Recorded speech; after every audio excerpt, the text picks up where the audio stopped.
Good morning, wise women. I am so pleased today to have Diana and Tina, power mom daughter couple from yoga, here today on the show. This is another special episode with a testimonial from both lovely wise women who have been practicing chair yoga with the community with us for some time now. So, I'm going to start off with the first question, and however you want to do this, one at a time, I'm going to ask when I say healthy woman, that phrase, what comes to mind for each of you? Diane? Strong. Strong comes to mind right away when I think of that. Energized. I think of healthy in your body and in your soul and in your ability to live in the moment with the best you can give on all levels, maybe. Thank you. Thank you for that. Okay. So let's start with you, Tina, because I'm going to let you tell the story, Tina, how you found me and then how you have enhanced our community by inviting your lovely daughter, Diana, to join. So why don't you go ahead and tell us that story? I think I just found you online. I don't remember if anybody introduced me to you or not, but I think it was just online. And I really liked it because, well, there are lots of reasons why. I won't go into them now because you haven't asked. But then I thought that it was so good and I was getting so much out of it that I suggested it to my Diana. And she has been so good. And then just to show our commitment to you, if I can't get my silly computer to work, Diana will still be working with you. Then she's working with me on the side to get me back on. So we both think you're very important and we do anything in our power to stay with you. Thank you. Thank you. And wow, that means a lot. Thank you. So, Tina, what was your greatest health challenges before you started taking yoga with me? I really didn't have any. I really didn't. And then throughout our time together, I've gone through several things. The one which has complicated my life the most is a partial knee replacement. And I thought I had it under control. It's not, even after the replacement. And so I'm still really struggling with that. And that is my primary concern. Otherwise, I've always been in good health and continue to be, except for that, I would say. Yeah. Has the yoga been helping you with the rehabilitation of the knee? It has. I've learned other techniques that I can use that I take another yoga or exercise class, but she has certain things and you have certain things and they're different. And so I combined the two and it's been working out really nicely. Plus, I really kind of like your quiet tone. She's real rambunctious. And I feel very relaxed when I'm doing them with you. Terrific. I'm glad to hear it. How about you, Diana? Did you have any health challenges before we started practicing together?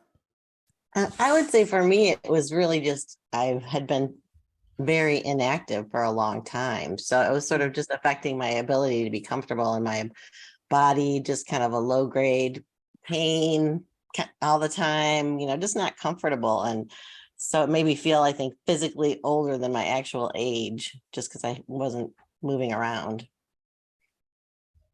Terrific.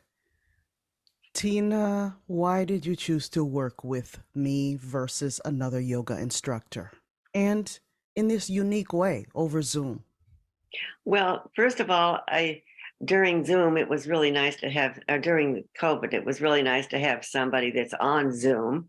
Secondly, I tried some yoga on the floor once, and I couldn't do those anymore with this knee problem that I have. And so I thought, what is chair yoga? So I tried 3 or 4 different ones.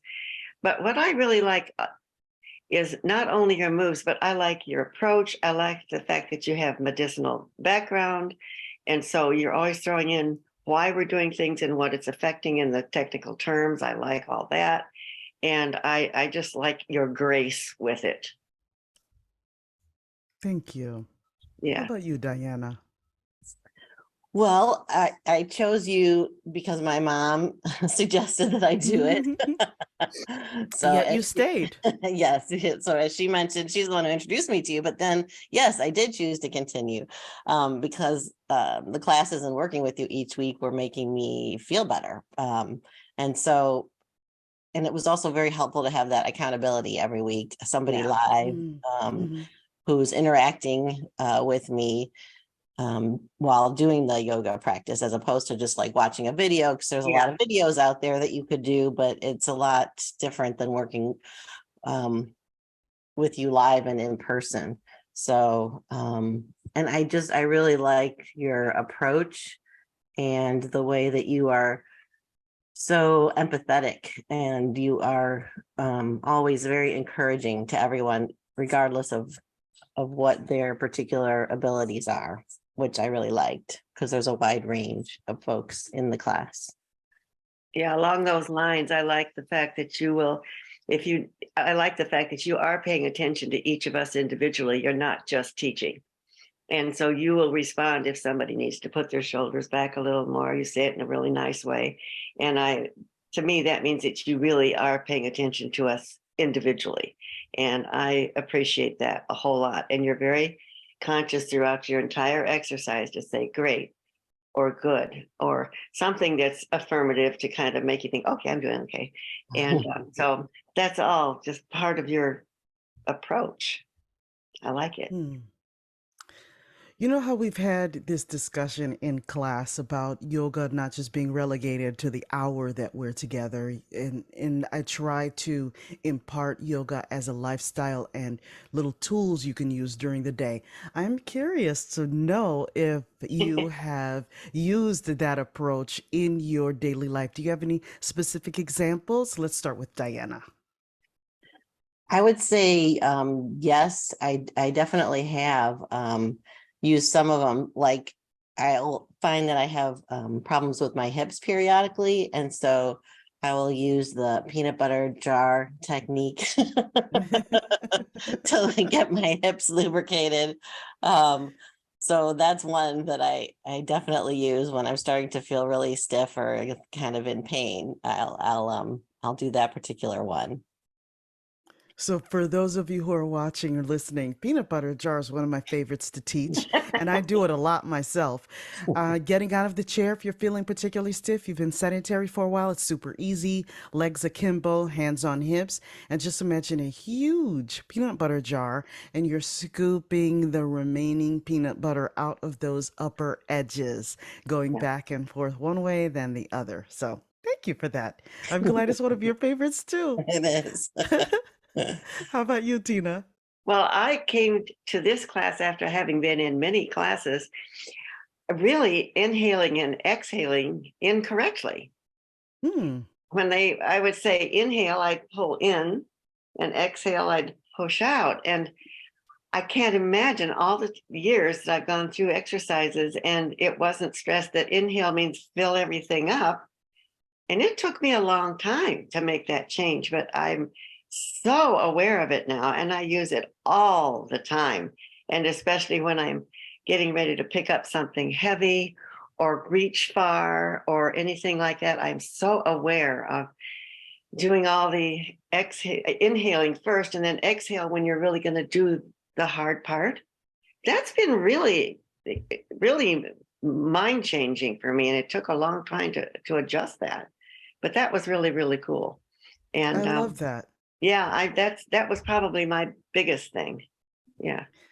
I remember we talked about that in class, and you were looking for ways to make gardening feel better and have the stamina for it. So it sounds like though that technique of just breathing correctly has helped you to kneel Tremendously. and pick things up. Yeah, yeah, that's great. Absolutely. It made a big difference. And even such things as like, since I have trouble with my knee and when I bend down to get my socks and my shoes, I'm very conscious that inhale. Then when I reach down to pick them up, because I know my knee's going to hurt, I can exhale and it's not as painful. I mean, I use it for everything and it helps. I am very, very happy to hear that. So, where do you think you would be right now if we hadn't started practicing together? Who wants to go first? Well, I think I'd still be pretty inactive, and just kind of feeling uncomfortable and in pain a lot more than I am. Whereas now I'm just more motivated to do things because I'm feeling more flexible and generally more comfortable in my body. So then it motivates me to do more other activities, in addition to doing the yoga practice. Thank you. How about you, Tina? I think about the same, but like I said, without that new breathing technique, well, it's not new, it's me learning how to properly inhale and exhale. Had I not done that, I would still be struggling with a lot of things that I'm not as strongly now. I mean, it's helped me that much. And also, like Diana said, the reliability of the show and the fact that it's a given on Wednesdays. This is what we do. It's easy to get so busy or not busy that you just don't do these things. And the accountability is good for me. And so I probably might have ended up not doing as much as I do now. Yeah. I also would add that something else that you stress a lot is being in tune with your body and listening to your body and what your body's saying. And so I think over the course of the time I've been working with you, I've started to become much more aware than I had been before. So that's also been very helpful. That's not an easy practice, so that's great to hear. Yeah. Great to hear. So if anyone is on the fence, if anyone is wondering, should I really join this Zoom yoga practice? Will it be for me? Will it be effective? What would you say to them, Tina? Yes, do it. Yes. Diana? Okay. Diana, tell her about Mita, of course. I mean, she came at your request. Oh, another friend of mine. That's for the different class, though. Oh, I see. I didn't know that. Okay. Yeah. Anyway, well, we think you're so good that we refer others to you. That's basically good. Yes, exactly. But I would say, definitely do it. Because I would say, Nadine, you're just a very skilled and you're very empathetic. And so I feel like anybody would be fortunate to work with you.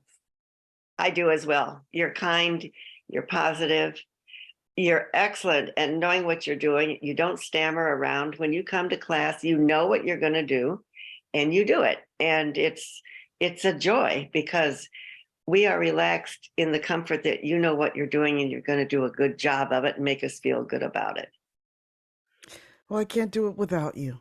So I just really want to thank both of you from the bottom of my heart for making me a better teacher every day and being able to impart fun in my day. I mean, who would have guessed that today I had no idea that even though I do come in with a plan, I do listen as well to what you all need. And Tina started talking to me early on about needing to raise some energy today and looking to music to do that. So, I just happened to have a little bit of Maren Morris available. And so we did a little spontaneous dancing and movement to get our blood flowing and a little stretching done in community and just to laugh and to bring ourselves some much needed community sunlight. So thank you both. Well, that's your skill. That was great. That was great. That's your skill on all levels. You bring all your skills up and we get the advantage of them. And plus you have a great smile. All right, wise women. Thank you so much for being here and for being who you are. We love it. Thank you. Thank you so much, Nadine. Thank you.